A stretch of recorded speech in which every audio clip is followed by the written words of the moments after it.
O God, the protector of all that trust in thee, without whom nothing is strong, nothing is holy, increase and multiply upon us thy mercy, that, thou being our ruler and God, we may so pass through things temporal that we finally lose not the things eternal.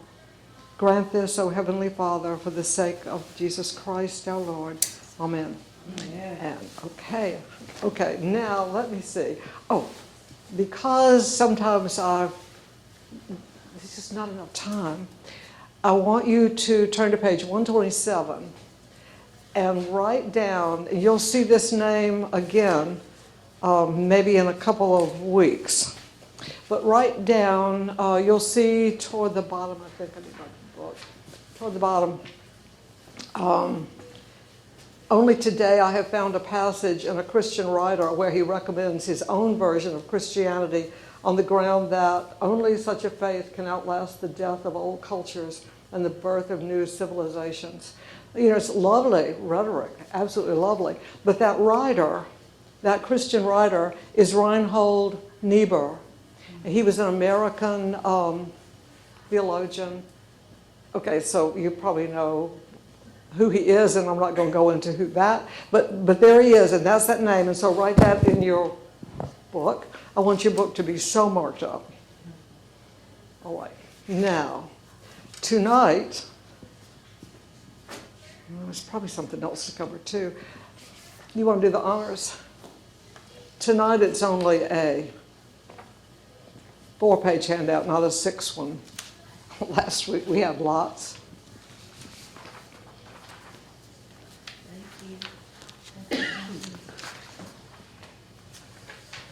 All right. In chapter 25, you know, when I go through this, we have covered so much material.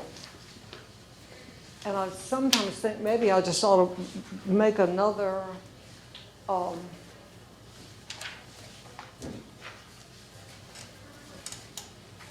yeah, remember that night? Because Sean had to look up Art Gory. It was covered up with the little... Yeah, because it was covered up by the little thing in the back. Wow.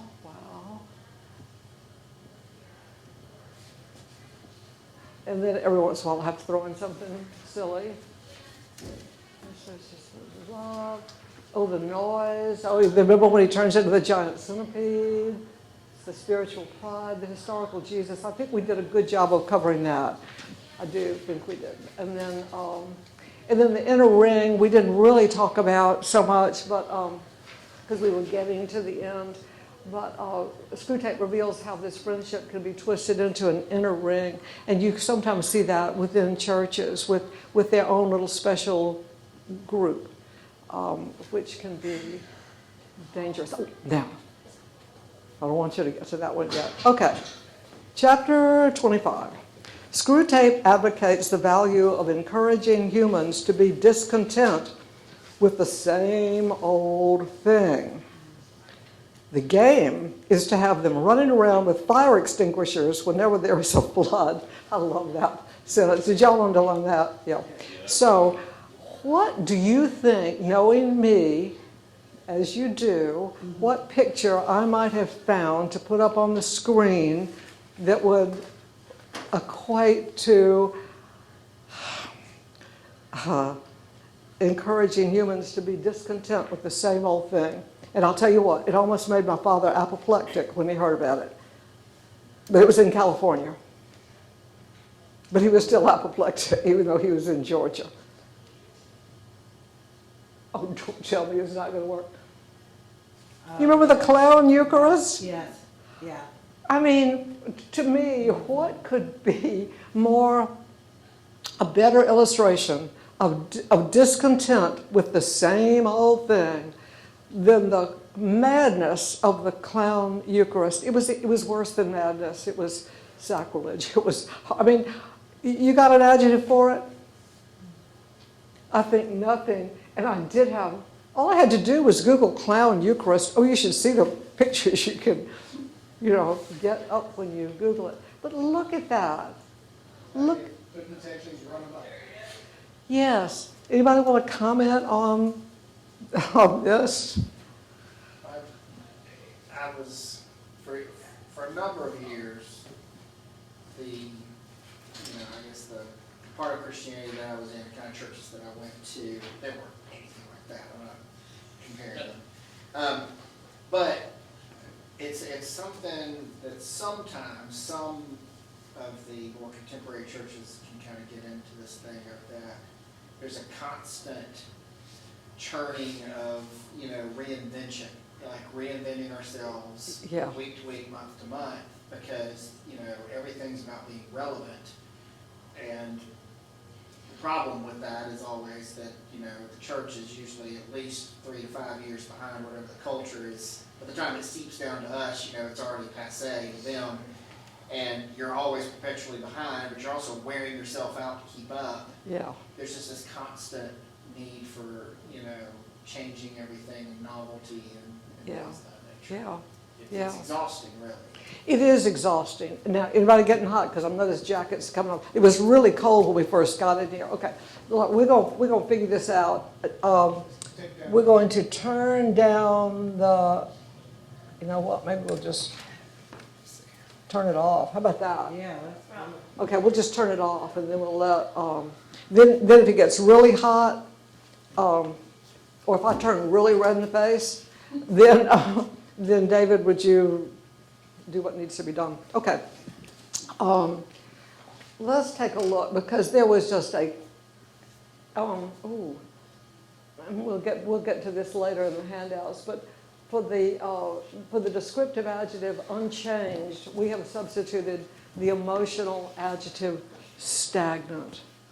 And we really have. Oh, come on in.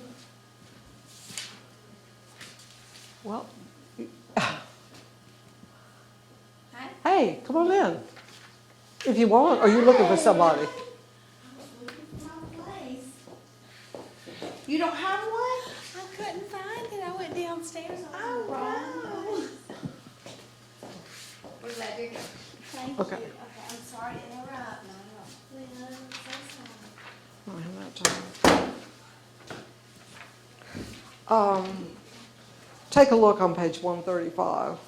There's just a funny sentence there. The real trouble, this isn't a funny sentence, the real trouble about the set your patient is living in is that it is merely Christian. They all have individual interests, of course, but the bond remains mere Christianity. What we want, if men become Christians at all, is to keep them in the state of mind I call Christianity and. That's on your bookmark. Christianity in the crisis, Christianity in the new psychology, Christianity in the new order, Christianity in faith healing, and it goes on and it finally gets to Christianity and spelling reform. It's just, Christianity and vegetarianism was bad enough, but Christianity and spelling reform. If they must be Christians, let them at least be Christians with a difference. Substitute for the faith itself some fashion with a Christian coloring. Work on their horror of the same old thing. And then once they do that, but I'm telling you, the clown Eucharist was probably about the worst that I can think of. Oh, yeah. How about? No, I think that C.S. Lewis would have died. Yeah. Yeah. But on your handout, because I wanted to make sure that you knew, and you probably do, C.S. Lewis didn't coin the term mere Christianity. Do y'all know that? Okay, well, guess what? Now you do. I think because mere Christianity is so a part of Lewis that we think he coined it, but he did not. And hello. Good evening. Oh, I'm so glad the clown Eucharist is still up here. It ranks among the little pictures that I've shown you so far. We're going to wait for Roger. I think the centipede is a good one. I think the chameleon was a good one. This may be my favorite. Were y'all in the Episcopal Church when that happened? No. At Trinity? Yeah, and they mimed, and anyway, it was it was an absurdity at Trinity Wall Street, I think, right?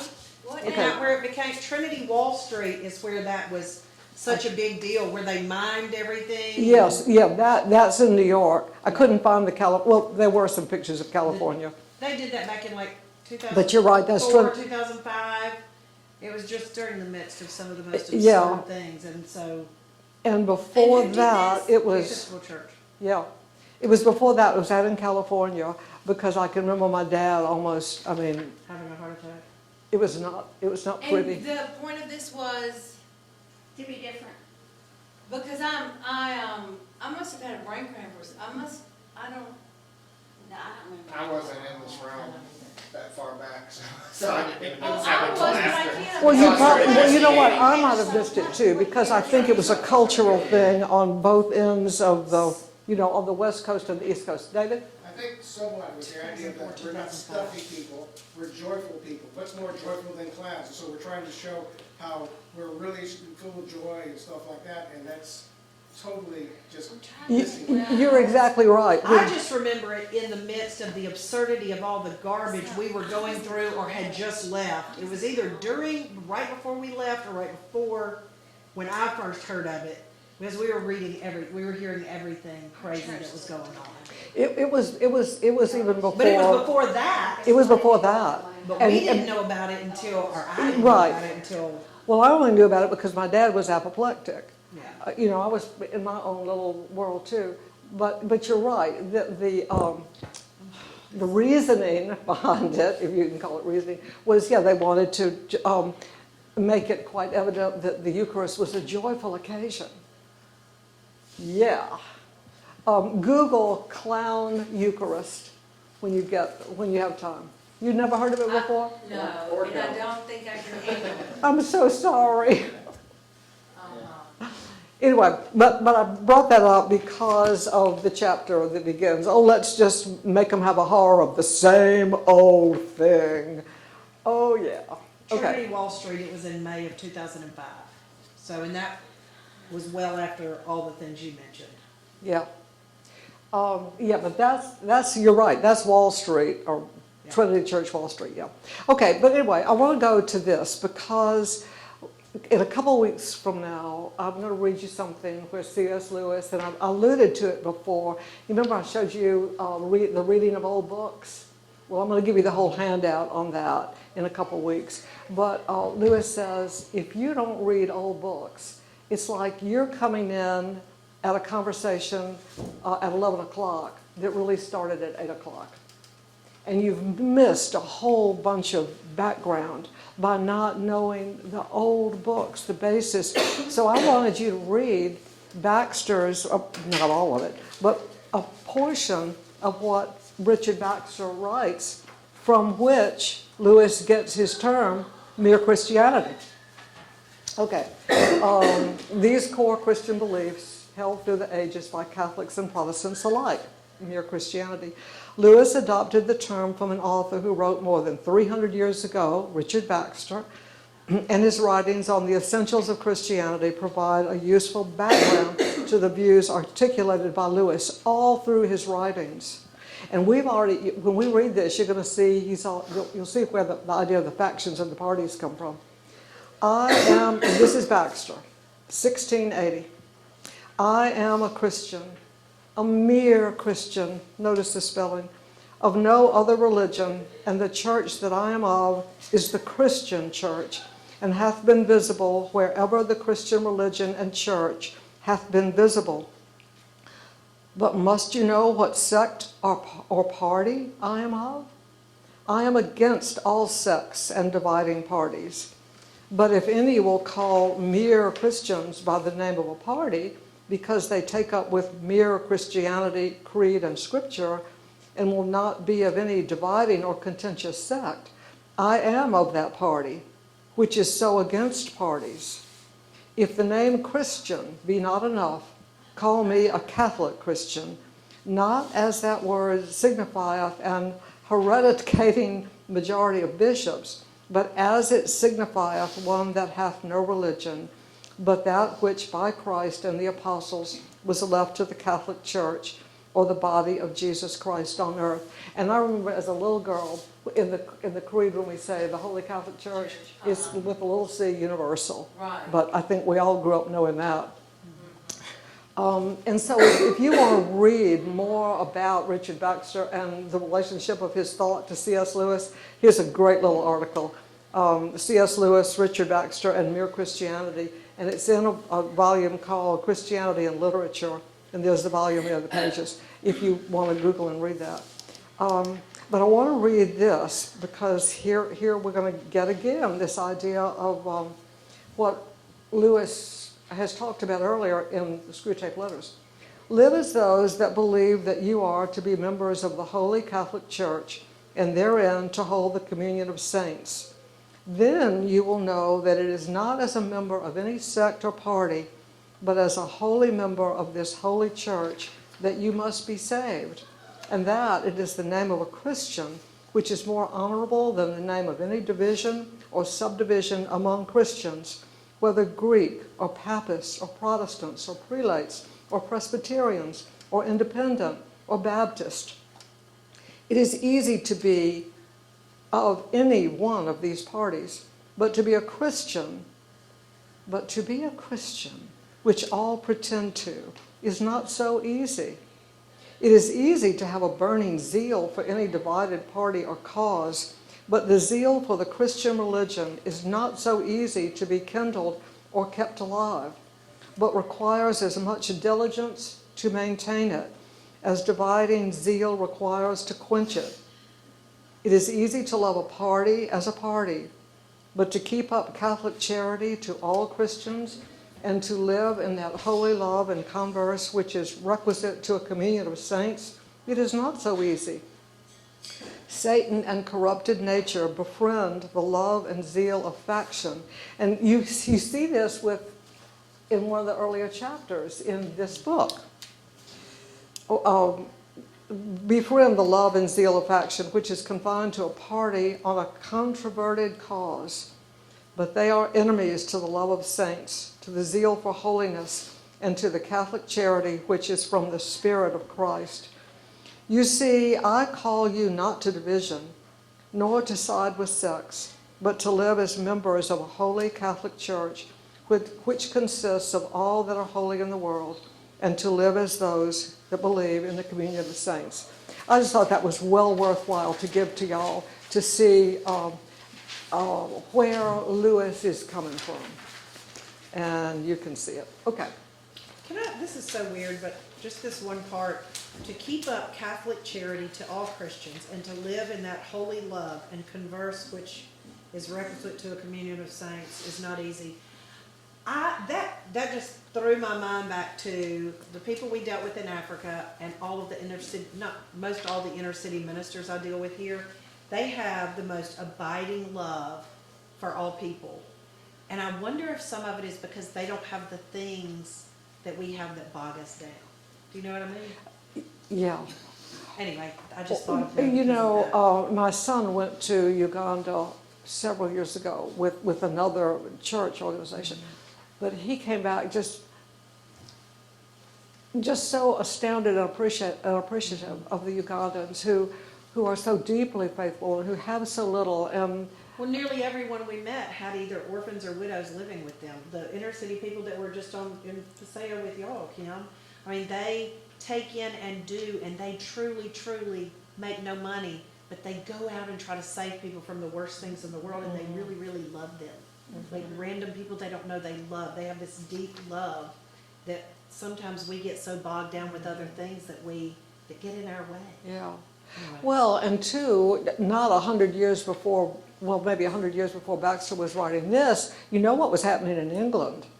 I mean, Catholics were killing Protestants, Protestants were killing Catholics, people were being beheaded right and left, and those were the extremes of you know, that kind of division. And remember, at the very beginning of the book, Lewis quotes both Luther and Sir Thomas More. One a Catholic, one a Protestant.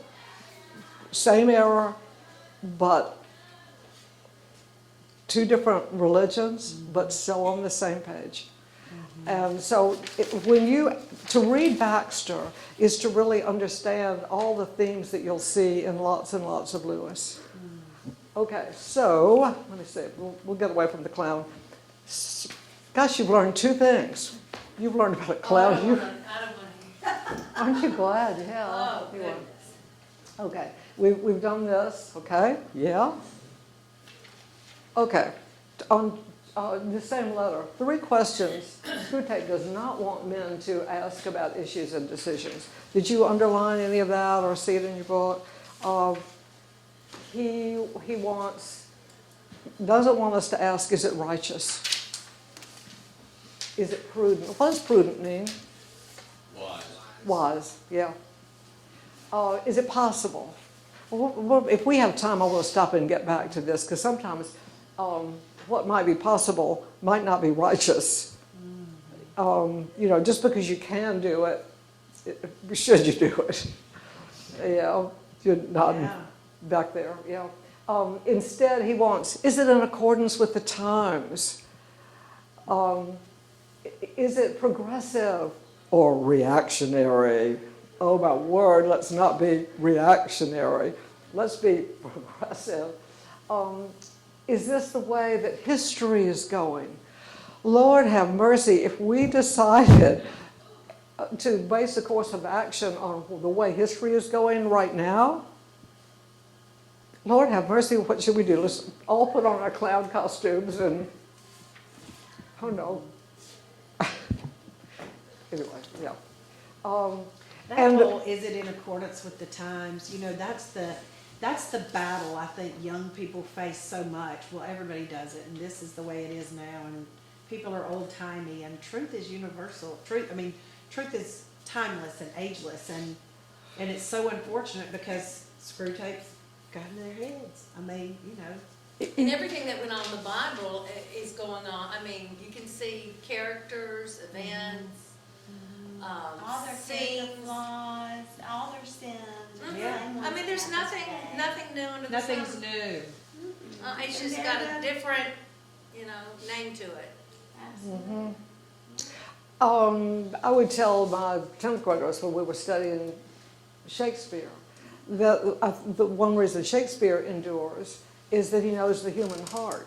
And though, our clothing might change, our modes of transportation might change, or what we're able to do scientifically will change, but the human heart doesn't change, and Shakespeare understood that so well. So that's why he endures. But as I was looking at this, I was thinking of one of the verses in Jeremiah that I really always loved. Stand at the crossroads and look. Ask for the ancient paths. Ask where the good way is and walk in it, and you will find rest for your souls. I really like that. So that's on your handout too. That goes to why we have to be in intergenerational relationships. Because to me, those ancient paths are the people that are 5, 10, 20, 40, 50 years older than us. We go ask, what should we do? How should we handle this? Where should we go? And we miss out on so much when we don't do that. Mm-hmm. Yeah, we do. Wisdom. Seek wise counsel. Yeah. Yes. Seek wise counsel. Yeah, It's seek wise It's hard counsel. when you're a certain age, though, to realize that other people were also that age. I'm reminding my little students all the time, I once was your age. I was exactly your age. I know exactly, I recall how I thought when I was your age. They're all in just shock. They're just shocked. I love to do here's what I think about this, or here's what the Bible says, or why don't you go mull over it for a minute and come back and tell me what you think before I even give my opinion, or go talk to somebody that's older and wiser. Don't take my opinion first. Talk to somebody and then let's talk about it. I think if we let people think through these things and go talk to older folks, the kids, not just, mine. I tell mine to do that. Yeah. But they don't remember us. They Well, Oh, yeah. wise counsel. But Mom, everybody's doing it. I and then, hear that from mine because they know I'm old and tired. but well, their friends I do. did say it to mine, and my dad said, Yeah. if everybody was jumping off a bridge, would you jump off the bridge? Anybody else heard that growing up? Yeah. Yeah. Yeah. Good. No, probably not. But on the But this handout, would be so good for Dick to talk to the youth about. I mean, pull this piece out of it. That would be so good for them that are doing the same I study. think they're doing this I, study. They I are. bet They're he, doing I, this I study bet he right will. now. Yeah, they're doing this study. Wilson's reading the Screwtape. Yeah, Letters Mary now. Elizabeth is too, and Yeah. they're enjoying it. But I'm just Yeah. saying some of these things would, anyway. I bet Dick will. I bet he will.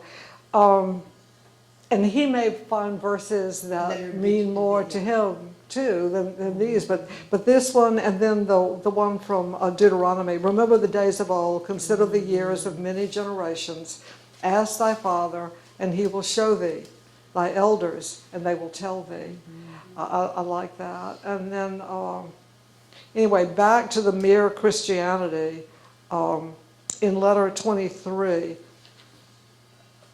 Lewis writes, the fourth opportunity, well actually Screwtape, the fourth opportunity is to create a new history of Jesus and ignore the heart of the early Christian message. The earliest converts were converted with a single historical fact, the resurrection, and a single theological doctrine, the redemption. Back to this idea of let's just get to the essential truth, and we don't need all this, added on. Let's call them change. Mormons and, because they edited the original history, because they're sects, Yeah, S-E-C-T-S. yes. Marla? Yes. Okay. And by the way, because I knew somebody would ask me, it just got away with me so badly that I did not know what a passive habit was. How many of you read the sentence and wondered what conquers? And okay, I refrained from putting a picture of kids playing conquerors because I had some other things to do. What is a horse chestnut? Pardon? What is a horse chestnut? Yes, what is a horse Yeah, chestnut? what is that? Oh, I should have done my picture. It's like it's a big old. It's like It's a horse Yeah, like- chestnut is like a It's a chestnut, chestnut. just It's a like a large nut. chestnut. It's like a nut. Okay. I knew I should have put the picture up there. And so it's a game played in the UK, and you can tell it's kind of a nut that's fallen off a tree because he says as conquers follows hopscotch, or hopscotch follows conquers, or whatever it is. It's in the UK, and these boys would get their big old things, horse chestnuts, drill a hole through it, put a string through the hole, and then they hold up the horse chestnut, and they knock the chestnuts against each other, and the one whose chestnut falls apart first from the repeated blows loses. I'm gonna bring you. Oh, I knew I should. I'm gonna bring you that picture next week. Loses or wins? Pardon? He loses or wins if the one who's won. The one whose chestnut is still intact wins. Oh, yeah, you. That's aggressive. Oh, That's so sad. It's boys. So Yeah, I was gonna say. It's boys, so that's pretty much par for the course. yeah, yeah. Anything that can destroy something or get themselves hurt. Uh-huh. Yes, conquers succeeds hopscotch as regularly as autumn follows summer. So as those chestnuts, horse chestnuts are falling off the trees. Has anybody ever eaten roasted chestnuts? Chestnuts roasting on an open fire? You have? And they're not good? I never have. It's an acquired taste. Like fried. It's an acquired taste. Oh, I thought you said they taste like fried toes. I need my hearing aids. Oh my gosh, I'll have the worst teacher in the world. Anyway, so we got those, and then at the end of chapter 25, on page 139, I have underlined unchanged and stagnant because I found that so telling. We have largely removed this knowledge, in other words, the knowledge of the stable truth. We have largely removed this knowledge. For the descriptive adjective unchanged, we have substituted the emotional adjective stagnant. Let's just train them. We have trained them to think of the future as a promised land which favored heroes attained. And remember chapters before, Screwtape wants everybody to be focused on the future, when we should really be focused on the present. Okay, can you smell supper? Yes. Okay. Letter 26. Screwtape advises establishing unselfishness as a rule in a relationship, which then leads to the generous conflict illusion. How many of you, and by the way, the choir sent an emissary down here to say how much they really are enjoying the class. I give them my handouts every week, and but they were saying how they see themselves so often in this book, and we've all said the same thing. Like unchanged in the previous letter, another substitution at work is the negative unselfishness for the enemy's positive charity. The negative unselfishness for the enemy's positive charity. That's on page 141. What is the difference between unselfishness and charity?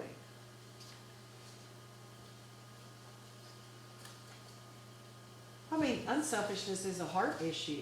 I mean, you are giving because you're not thinking of just yourself. Charity, you can just give for a tax write-off. I mean, Yeah, sometimes charity is sometimes selfish. charity's selfish. Sometimes Well- charity is Yeah, not.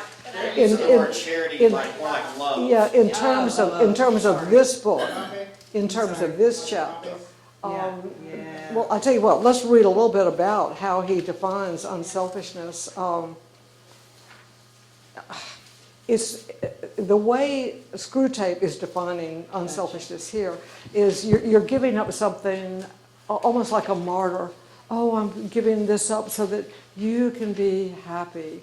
Well, then the generous conflict illusion is where the other person says, well, I'm going to give this up, so I'll make you happy.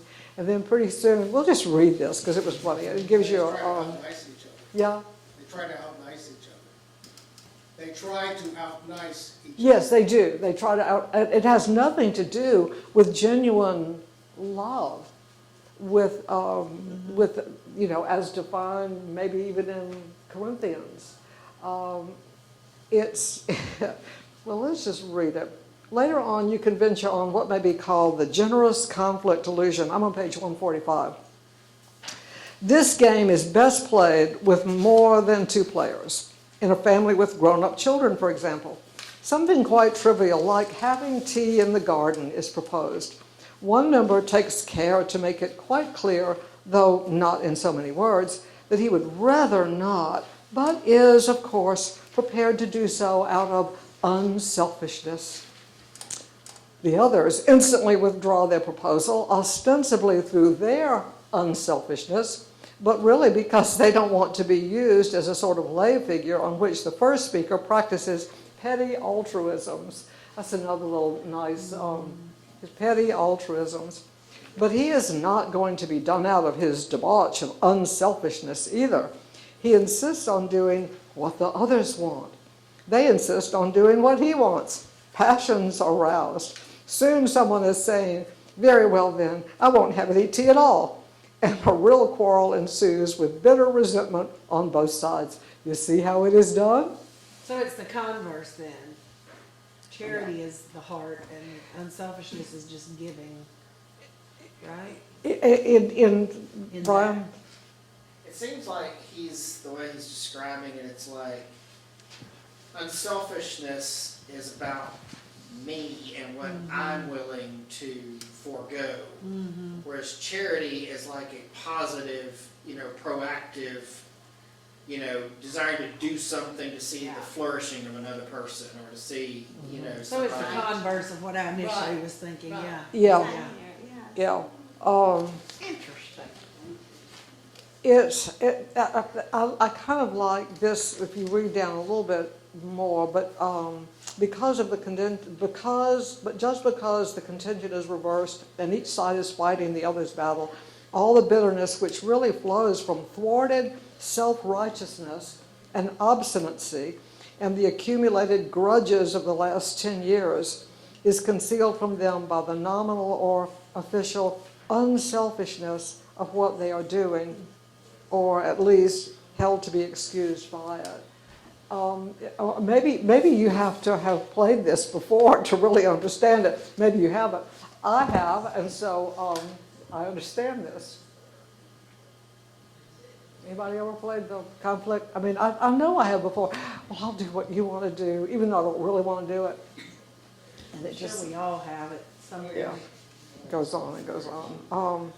But probably one of the good sentence in here. Well, and so what he wants, he sees the patient having a really good relationship with this young Christian girl, and what he wants to do is just throw a monkey wrench whichever way he can into that relationship. So he wants them to play the unselfishness game. And what he doesn't want, this is at the bottom of 141, some degree of mutual falseness, some surprise that the girl does not always notice just how unselfish he is being, can be smuggled in already. Cherish these things, and above all, don't let the young fools notice them. If they notice them, they will be on the road to discovering that love is not enough, that charity is needed and not yet achieved, and that no external law can supply its place. So charity in the sense of the Corinthians 13. Love is what? It's patient. It's kind. It hopes all things. It bears all things. It forgives all things. That's the kind of charity that they're talking about here, is in a relationship with another person. Well, in older translations of the Bible used to say in that passage, faith, hope, and charity. Yes. Not faith, hope, and love, which is what we see in more modern. Right. Yeah. That's why sometimes I think it's fun to have a couple of different translations. Okay, what time are we getting to be? Well, I can look. 6:42. Okay, yeah, we've done this. Okay, 27. To steer the patient away from prayer, 3 things he wants you to do, maybe 4. Raise intellectual difficulties, encourage false spirituality, give timely evidence that prayers don't work. Did y'all kind of underline that section in there? Because apparently he can't convince the patient, Wormwood can't, not to pray at all, because that was Screwtape's advice in the first place. Just don't get him praying at all. Well, he is praying, so let's try to raise intellectual difficulties about prayer. Encourage false spirituality. Give timely evidence that prayers don't work. That's the easy part of that chapter. The harder part, I think, begins with, then Lewis speaks as Lewis and wrestles with the complex subject of free will, predestination, and time, as he has in many of his works, and credits Boethius for much of his thinking. Let me see. I'm going to go to, did y'all underline Boethius and wonder who he was? Well, yeah.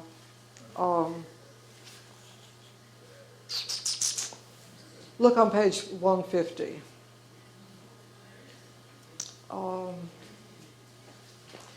At maybe the bottom of 149.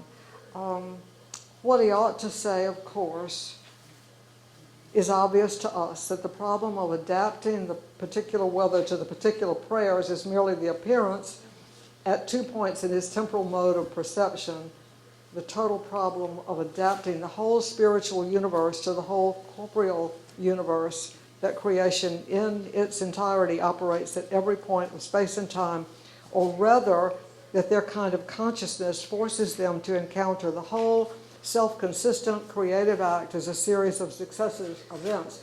This was earlier, I probably should have read the whole paragraph, about the intersection of free will and time and love. Why that creative act leaves room for their free will is the problem of problems. the secret behind the enemy's nonsense about love. How it does so is no problem at all, for the enemy does not foresee the humans making their free contributions in a future, but sees them doing so in his unbounded now. And obviously, to watch a man doing something is not to make him do it. Okay, this could get us in something that's way over my head. The intersection of time and, not time so much, I get that part, but I'm going to read you something that's going to make you feel better. But he says, it may be replied that some meddlesome human writers, notably Boethius, have let this secret out. Well, let's look for a minute at Boethius. And I think, okay, I've got, then Lewis speaks as Lewis, and da-da-da-da-da. Okay, who is Boethius? Don't tell me I didn't do my Boethius page. Oh, yeah, I did. Okay, here's Boethius on this page. He was a Roman, a senator. A lot of, in the Catholic Church, he's regarded as a martyr, and he has a saint's day in the Catholic Church. When C.S. Lewis was asked in 1962, oh, darn it, how did I do this? It's right here. It's back. Wait a minute. Back. Oh, good, okay. C.S. Lewis was asked what books influenced him most in his life. And there down on number 7 is Boethius, The Consolation of Philosophy. So I wanted to talk a little bit about that. And you know what? Next week I will give you that list on another handout. So you can have that list of 10. Anybody read any of these? You probably read. It was you who told me about George MacDonald. Bibi? Really? Yeah. You gave me a book of his sermons. Okay. Did, long time ago. So I thought maybe you have read Fantasies. How about The Everlasting Man by Chesterton? Familiar. Oh, I would recommend Chesterton. I've Oh, read Orthodox by Chesterton. I've not read that. okay. Well, read as much Chesterton as you can. I read the Father Brown story.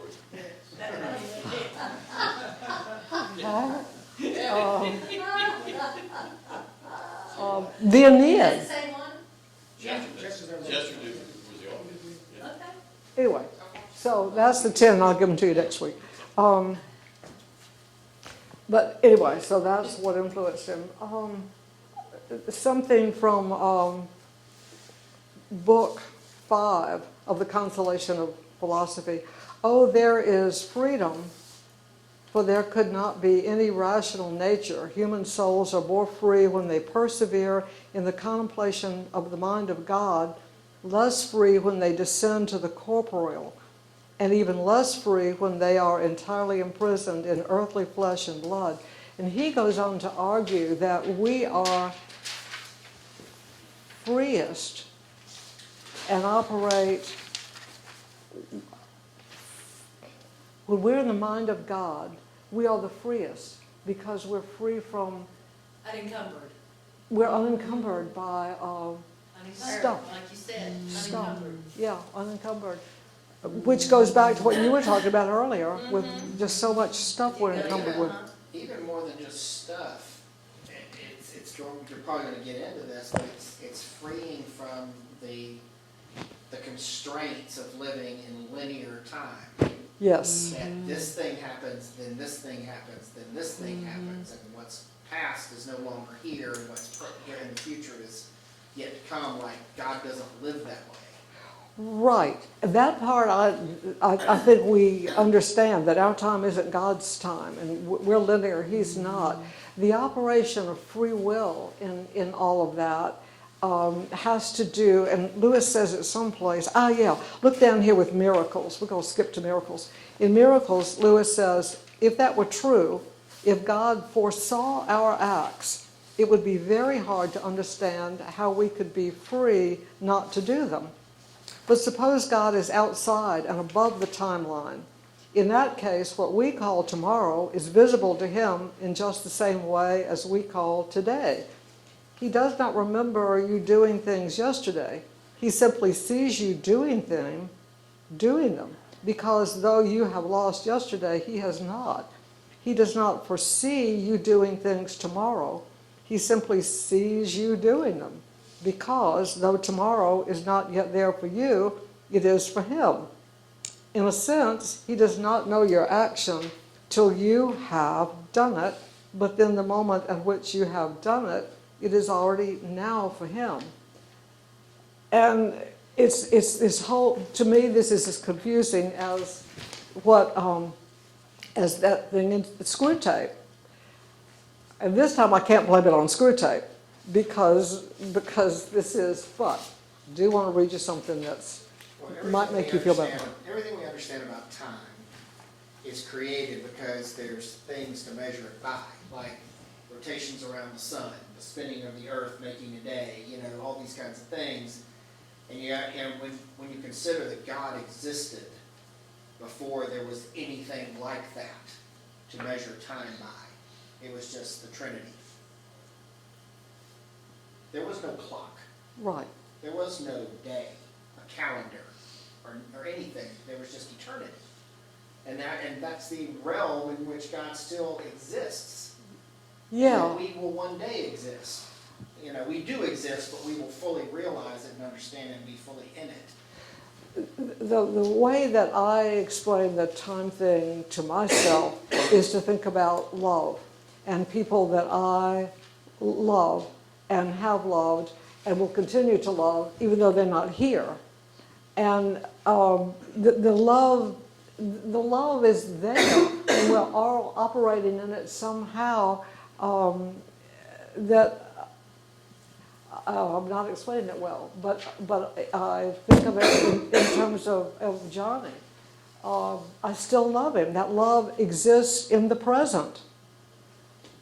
And I think that's probably how God sees us. We're in his present time always. Remember we said he's a present tense God with that.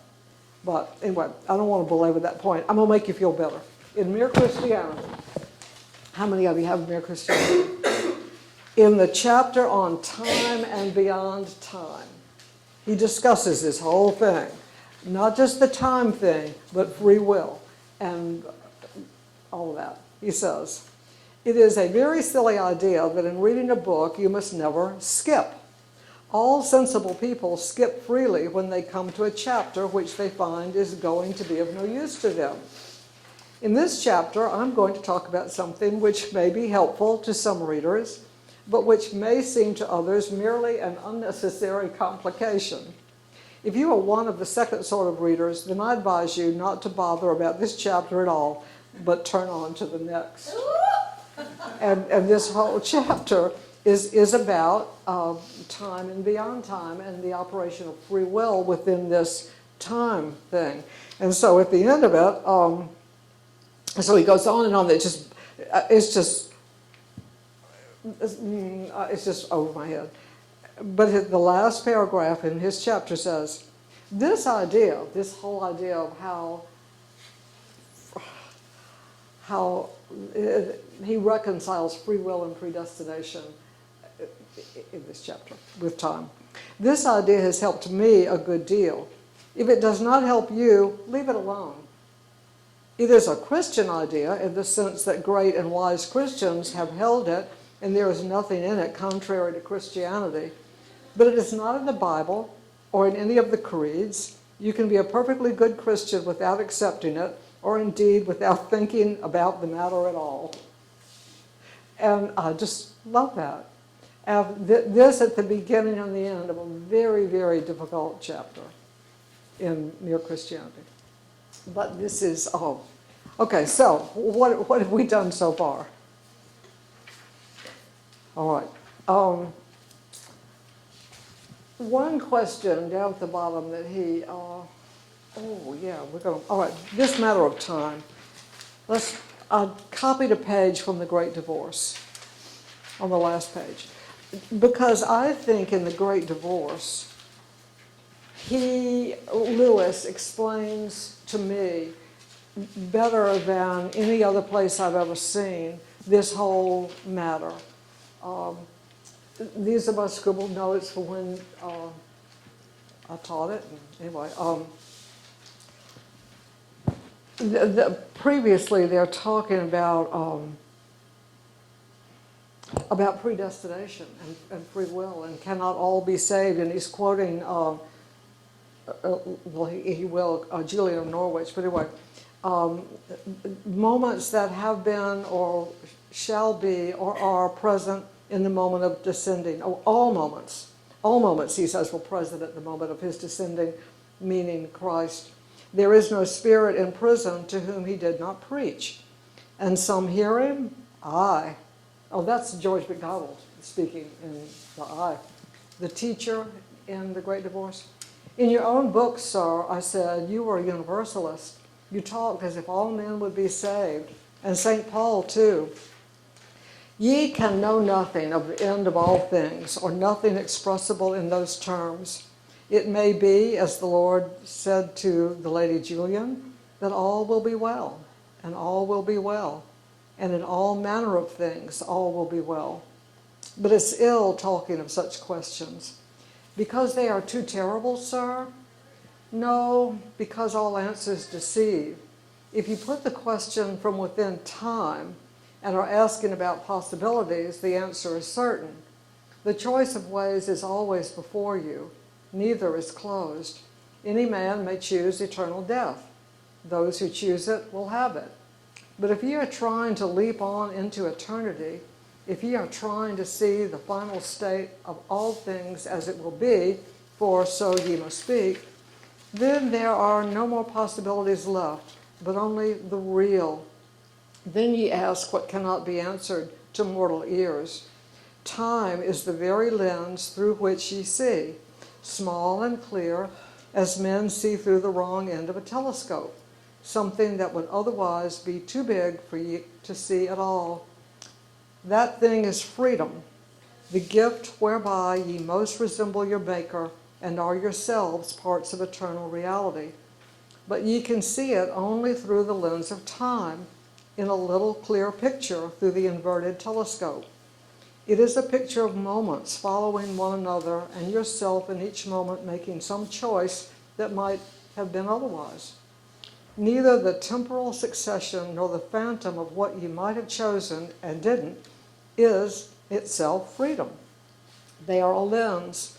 The picture is a symbol, but it is truer than any philosophical theorem, or perhaps than any mystic's vision that claims to go behind it. For every attempt to see the shape of eternity except through the lens of time destroys your knowledge of freedom. Witness the doctrine of predestination, which shows, truly enough, that eternal reality is not waiting for a future in which to be real, but at the price of removing freedom, which is the deeper truth of the two. And wouldn't universalism do the same? You cannot know eternal reality by a definition. Time itself and all acts and events that fill time are the definition, and it must be lived. The Lord said we were gods. How long could you bear to look without time's lens on the greatness of your own soul and the eternal reality of her choice? Do you see that connection that he makes with here and in miracles and in here with the whole? And I think probably both of you said it best when he's talking about the freedom. The greatest freedom of all is when you persevere in the contemplation of the mind of God. And then, have I just lost everybody? Yeah. Yeah. Go read again, or do what Lewis says in his chapter in Mere Christianity. Read that chapter. If you have Mere Christianity at home, read Mere Christianity, the chapter on time and beyond time. It's in the back. Well, you'll see where it is. And read it. And then if you still can't get it, and I can't, then do what Lewis says, which is skip the chapter. That you can be just as good a Christian without having this resolved in your little mind. Okay? That's right. The point is, your Christianity does not depend on your intellectual capacity. Ha, thank goodness. And it's true. I mean, you know, Right. people who go to seminary and learn stuff, and then they realize how much they don't know. And you see people who talk about all this historical stuff and all these things. And the fact of the matter is, that doesn't make them a better or a worse Christian. Right, It right. makes them a more smart Christian, maybe. Okay, to me, this was the hardest of the chapters we've studied so far, I think. So, good for you, you made it. And you braved the cold weather. Okay, we're going to end with prayer, then y'all can go. Dear Lord, thank you so much for this class that encourages me and keeps me on my toes. Thank you for the gifts that each class member brings to this every night Wednesday class. Lord, bless the food that we're about to eat. Keep us traveling safely home tonight. And keep us ever, ever mindful of how privileged we are to know and love you. In Christ's name we pray. Amen. Thank you. Okay, bye y'all.